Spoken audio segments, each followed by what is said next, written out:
2020 brought about a record-breaking sea turtle season for the National Marine Life Center.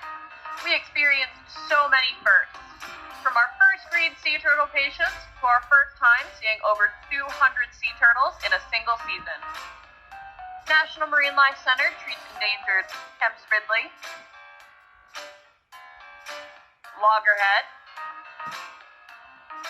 and green sea turtle patients that strand here on Cape Cod. These sea turtles are all protected by the Endangered Species Act, so it's imperative to save as many individuals as possible. We work with partner organizations around the country to give our sea turtles their best chance at getting back into the wild.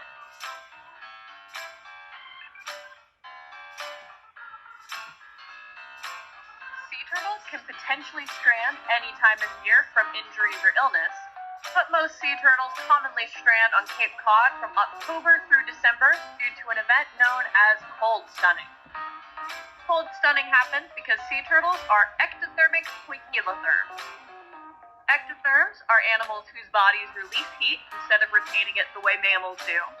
And poikilotherms are animals whose body temperatures fluctuate with the temperature of the environment.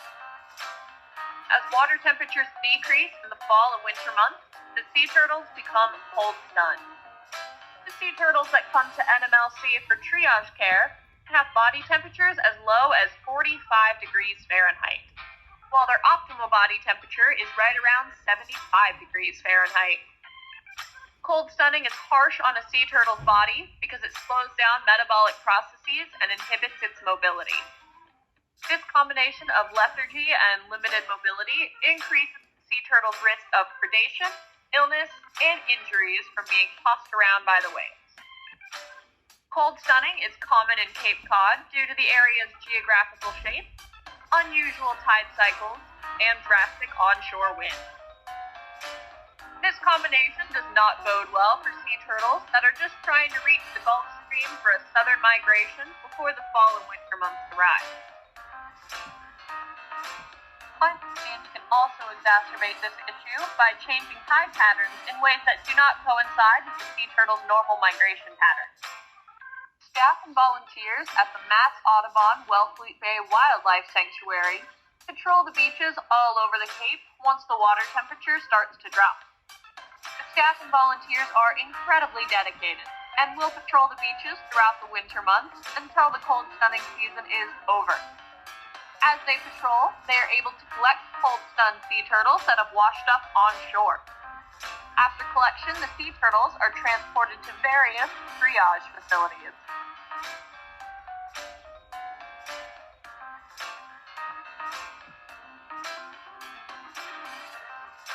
Triage is usually the first step in the overall rehabilitation process. This type of care is provided after the animal is rescued. It's similar to an emergency room for sea turtles, where stabilizing each animal is the top priority. When sea turtles come into NMLC, they are assigned an ascension number that is painted on their carapace with non-toxic paint marker, and also placed on a flipper band. Each sea turtle is given a basic admission exam. This exam determines the sea turtle's heart rate, breathing rate, blood glucose levels, state of nutrition, and level of hydration. Directly following the admit exam, each sea turtle is given its first round of treatment. This involves administering fluids to hydrate the sea turtle and antibiotics to treat any infections that it may have. Letting the sea turtles swim upon admit and in the days following is important for raising their body temperatures, promoting the return of normal physiological processes, and increasing their activity levels.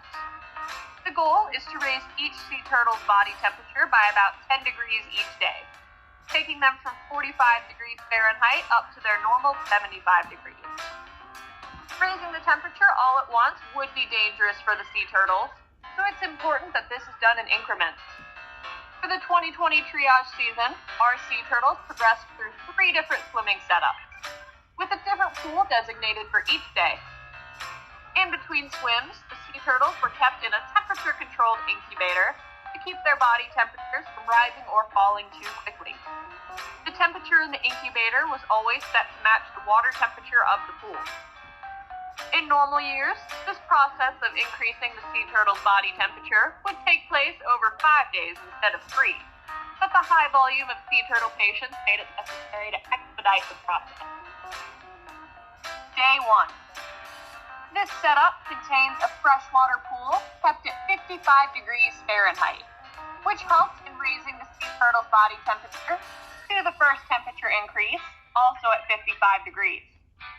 The fresh water helps to get rid of barnacles, algae, and any other debris on the turtle shell.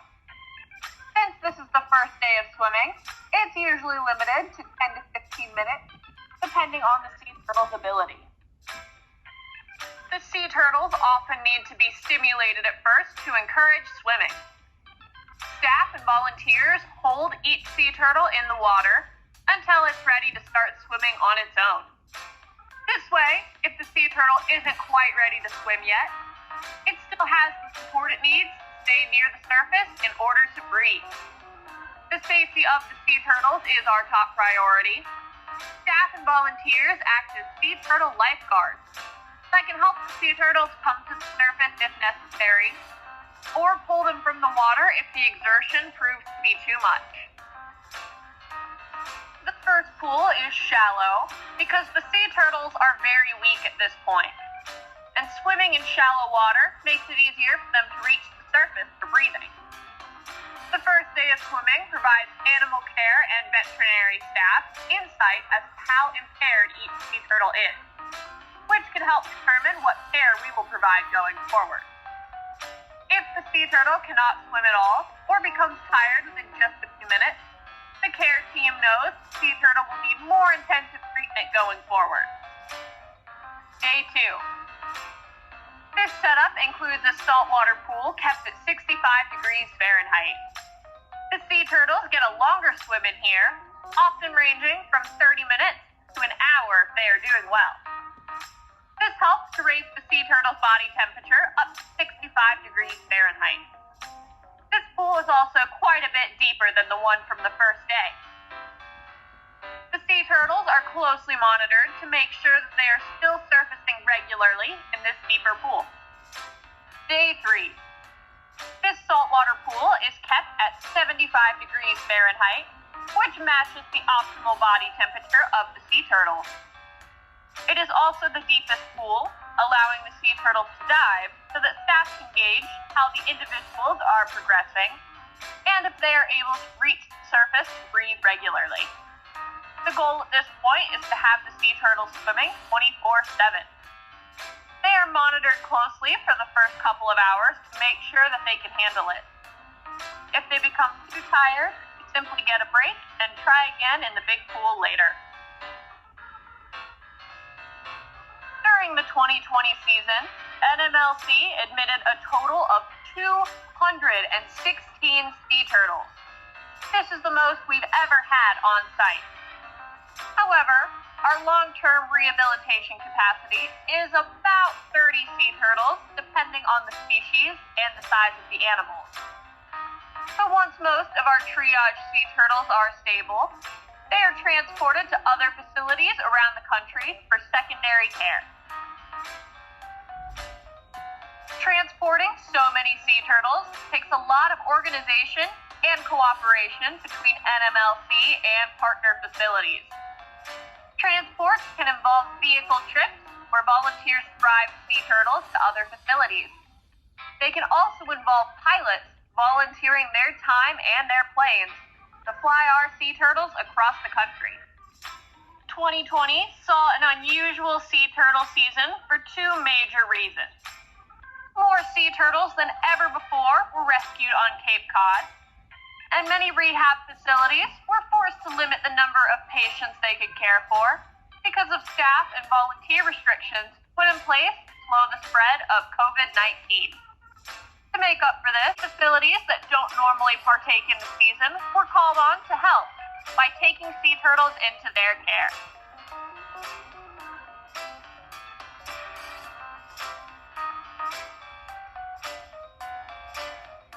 Once NMLC is no longer needed as a triage facility, we get to partake in the long-term rehabilitation of sea turtles ourselves.